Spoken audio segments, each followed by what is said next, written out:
Assalamualaikum warahmatullahi wabarakatuh. Selamat pagi, salam sejahtera untuk kita semua.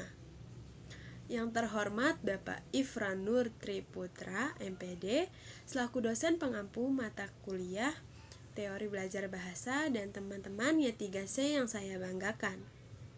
Pertama-tama, marilah kita panjatkan puji dan syukur kehadiran Tuhan Yang Maha Esa.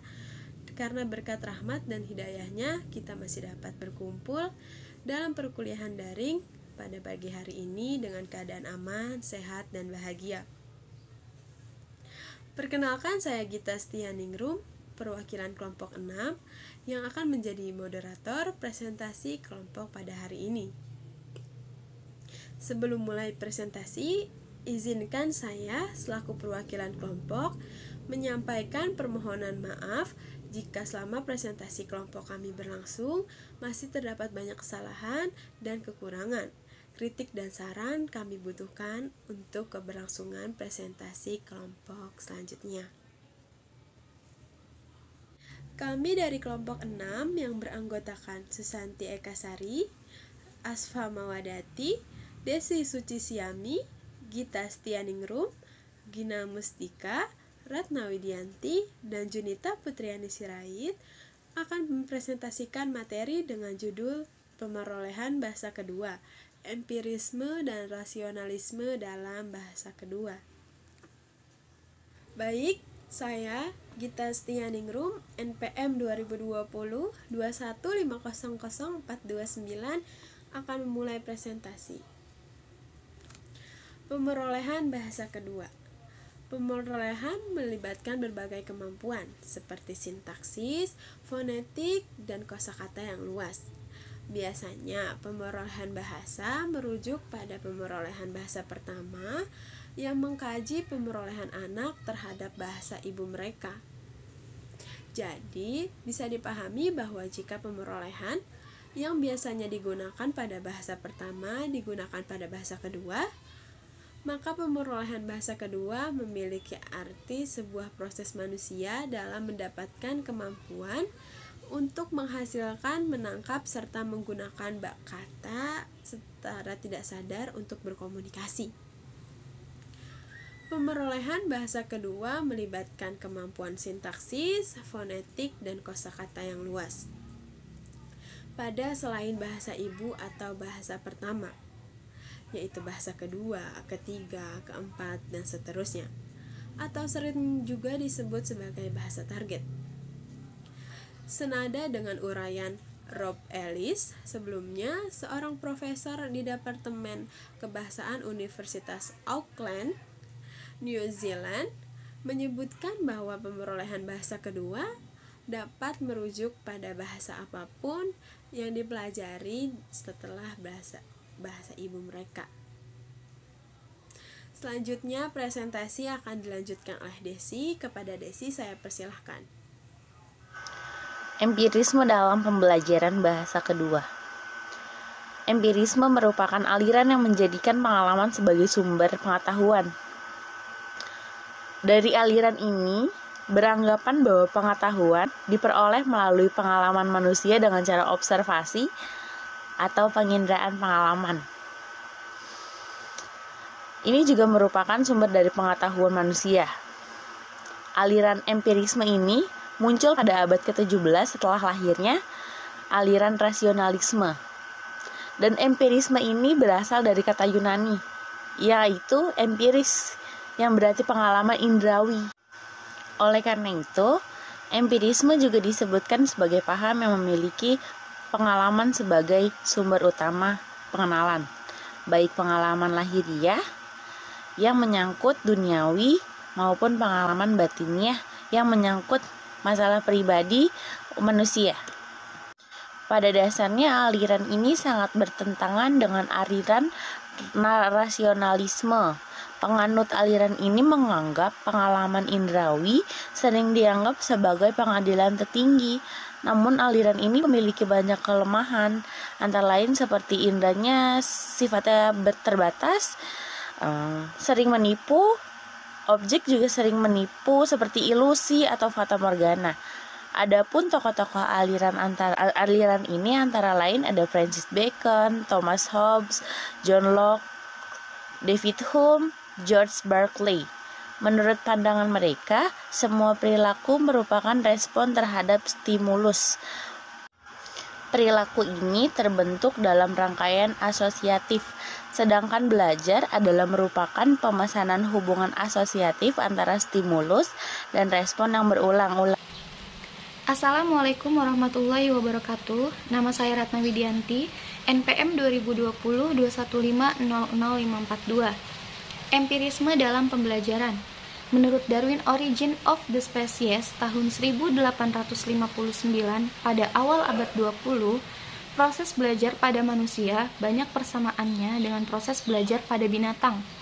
Sedangkan menurut psikologis SR, semua perilaku pada hakikatnya merupakan respon terhadap stimulus yang didapat. Teori ini mengatakan bahwa perilaku tersebut terjadi dalam rangkaian sebab akibat dan rangkaian asosiatif. Dengan demikian, belajar berupa asosiatif atau pembentukan kebiasaan yang terjadi karena adanya hubungan yang berulang-ulang antara stimulus dan respon. Helgard dalam Hadley 1993. Pembentukan kebiasaan disebut dengan pengkondisian yang mencakup A. Pengkondisian klasik. Hubungan antara stimulus terkondisi dengan respon yang diperkuat berulang-ulang dengan pemberian stimulus terkondisi yang diimbangi dengan stimulus tak terkondisi. B. Pengkondisian operan atau pengkondisian instrumental. Respon terhadap stimulus dipelajari meskipun biasanya tidak merupakan respon alamiah terhadap stimulus. Ini terjadi melalui suatu kebetulan yang berulang-ulang memberi ganjaran yang menyenangkan. Percobaan terhadap tikus memperlihatkan bahwa ketika secara tidak sengaja tikus menyentuh sesuatu yang sama, operan berubah menjadi berkondisi karena memberikan suatu ganjaran. C. Proses belajar respon jamak.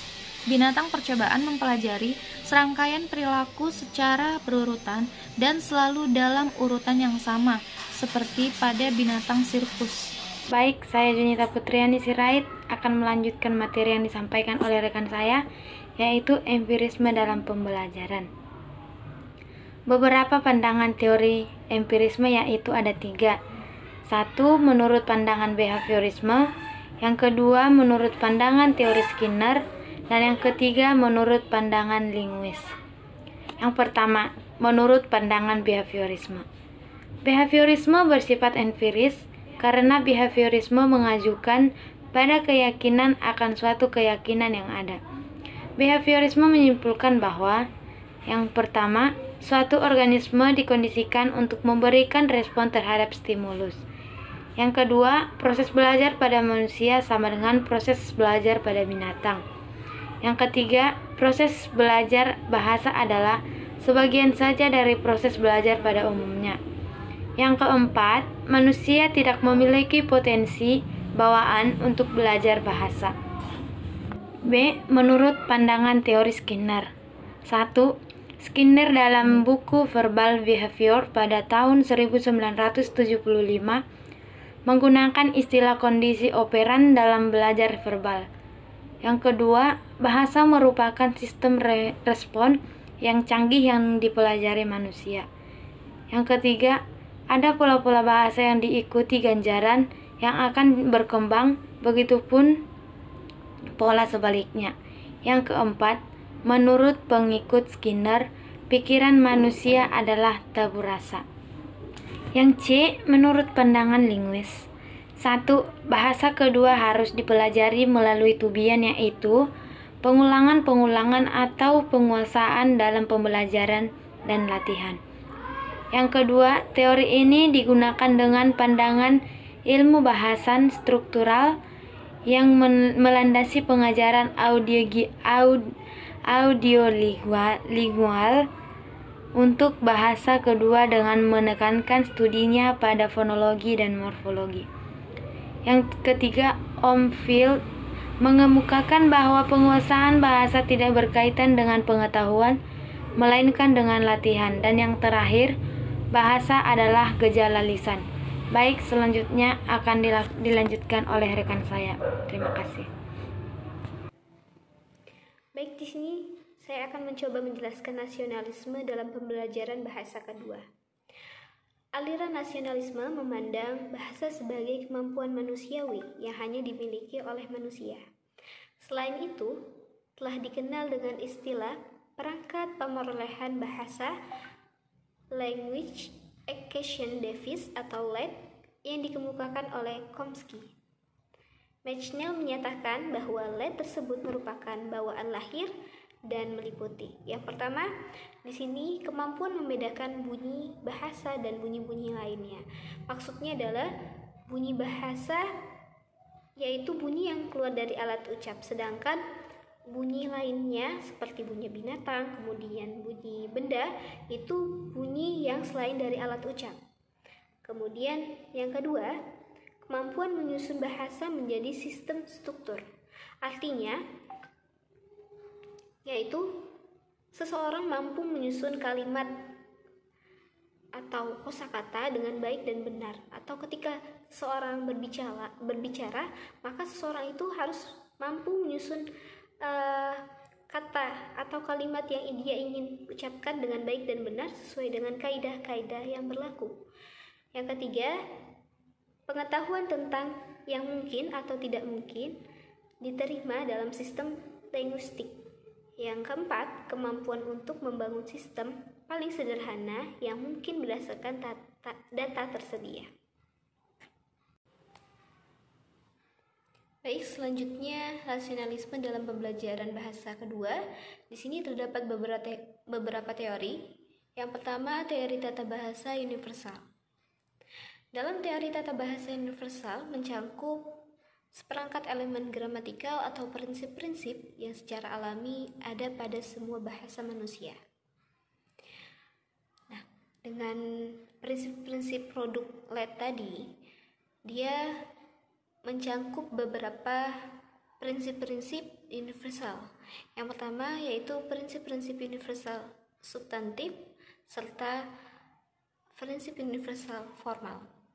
Pada prinsip substantif terdiri atas unsur-unsur bahasa, yaitu fonem, kemudian kategori sintaksis atau kata benda, dan kata kerja.